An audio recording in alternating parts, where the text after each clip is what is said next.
Bismillahirrahmanirrahim. Assalamualaikum warahmatullahi wabarakatuh. Hai teman-teman, apa kabarnya? Kembali lagi pada acara terkini, yaitu acara Broadcast News. Nah, bersama saya Lutfia sebagai ahli terapis. Dan kemudian kali ini kita akan kedatangan tamu ahli dari mancanegara. Ya, kita sambut tamu ahli kita, Atyaf Umi Faiza. Silakan Atyaf Umi Faiza. Bagaimana kabarnya? Baik, Alhamdulillah. Terlihat senang sekali ya pada kesempatan ini, harus cerah ya, seperti pakaiannya, secara pakaiannya. Oh iya, Mbak Atyaf Umi Faiza, pada kesempatan kali ini kita akan live streaming ini ya. Nah, jadi nanti ada beberapa pertanyaan yang sudah masuk dari email ya di acara Broadcast News. Nah, pertanyaannya mungkin langsung saja ini ya. Kita langsung. Pertanyaan yang pertama datang dari Mala Indrayanti dari UNU. Ya, ini tanyanya kayak gini, Mbak. Cara mengelola emosi yang baik itu seperti apa menurut pandangan Anda? Emosi, gimana emosi ke orang? Emosi, iya ketika, tapi ini cenderung ke emosi negatif. Ya, jadi lebih ke marah, sebel, itu biar kita tuh bisa mengelola dan tidak mendapatkan dampak buruk ke yang lain atau lingkungan seperti itu. Kalau misal sebel ke orang sih, saya biasanya diem ya. Maksudnya daripada kalau pas lagi sebel-sebelnya itu saya diem, daripada nanti kalau misalkan saya ngomong atau melakukan suatu hal, menciptakan suatu hal yang merugikan saya, biasanya saya diem aja. Terus kalau enggak, saya biasanya cerita ke orang. Kalau misalkan nggak bisa dipendam sendiri, terus nggak nemuin solusi gitu ya, biasanya saya cerita ke orang yang memang bisa saya percaya. Dan saya nggak suka kalau sebel ke orang ya. Saya kan sebenarnya sering juga update status, tapi kalau misalkan untuk sebel ke orang atau emosi, sesuatu emosi yang menurut saya itu rahasia, saya nggak nyebar ke status, tapi lebih ke orang-orang yang saya percaya aja. Kalau enggak, solusinya diam. Iya, diam. Oke, baiklah. Nah, begitu ya teman-teman, nanti bisa diulas lebih baik lagi. Dan ini hadir juga pertanyaan yang kedua, itu datang dari Vivian Prima. Nah, ini kayaknya orang dari Masjid Fatimah Zahra ya. Nah, pertanyaannya, menjalin relasi, bagaimana menjalin relasi dengan teman sepermainan biar itu terlihat romantis, harmonis aja dan nggak suka bertengkar seperti itu. Itu gimana caranya? Ya, kalau saya sebenarnya bukan orang yang punya banyak teman dekat ya, tapi kalau saya punya teman dekat tuh kayak deket banget gitu. Jadi nggak banyak bergaul, tapi kalau punya teman deket banget. Nah, caranya biar bisa deket itu ya, kita harus tahu apa yang dia suka, apa yang dia nggak suka. Kalau misalkan apa yang dia suka ya kita lakuin gitu.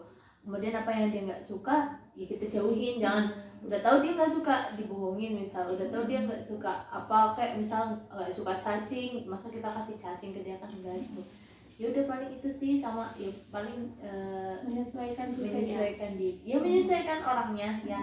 Terus itu aja sih mungkin kan, saling memberi hadiah ya. Maksudnya hadiah apa, kayak hadiah yang kecil ya, mungkin senyuman itu juga hadiah apapun lah yang membuat senang ya.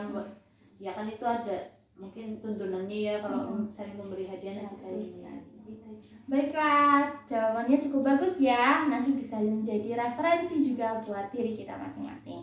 Kemudian yang ketiga ini, yang terakhir, ada pertanyaan dari Khairatun Nisa ya, dari Pemalang ini. Nah, gimana sih membangun pikiran positif biar kita juga terlihat memberikan transfer suasana kepada orang lain dan juga lingkungan supaya nggak betein gitu. Karena kadang lingkungan kita itu terbawa ketika kita tuh suasananya gimana. Kalau kita suasananya negatif, bisa jadi lingkungannya juga nanti nggak enakin gitu ya. Itu gimana biar selalu positif?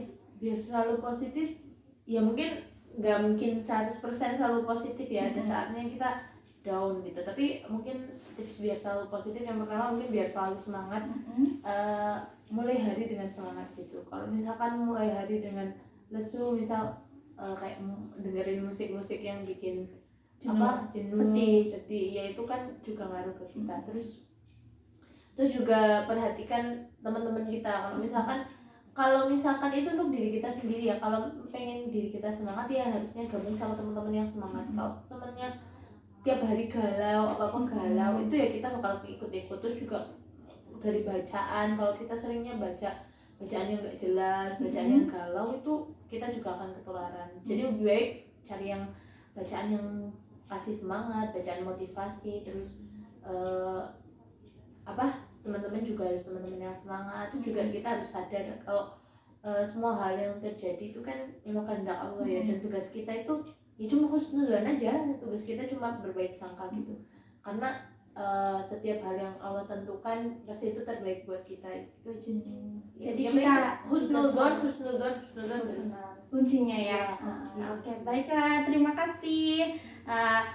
Ya teman-teman, bagaimana acara pada kali ini? Wah, sangat ini ya, bisa memberikan referensi kepada kita ya, supaya bisa membangun ya kualitas pribadi yang senantiasa memberikan aura positif juga ya. Tadi mungkin sudah bisa ya jawabannya sudah terjawab oleh tamu ahli kita, yaitu Mbak Atiaf ya. Semoga bisa bermanfaat, dan mungkin segitu ya beberapa menit, semoga bermanfaat dari saya akhiri sebagai terapis yang mulai acara pada kali ini.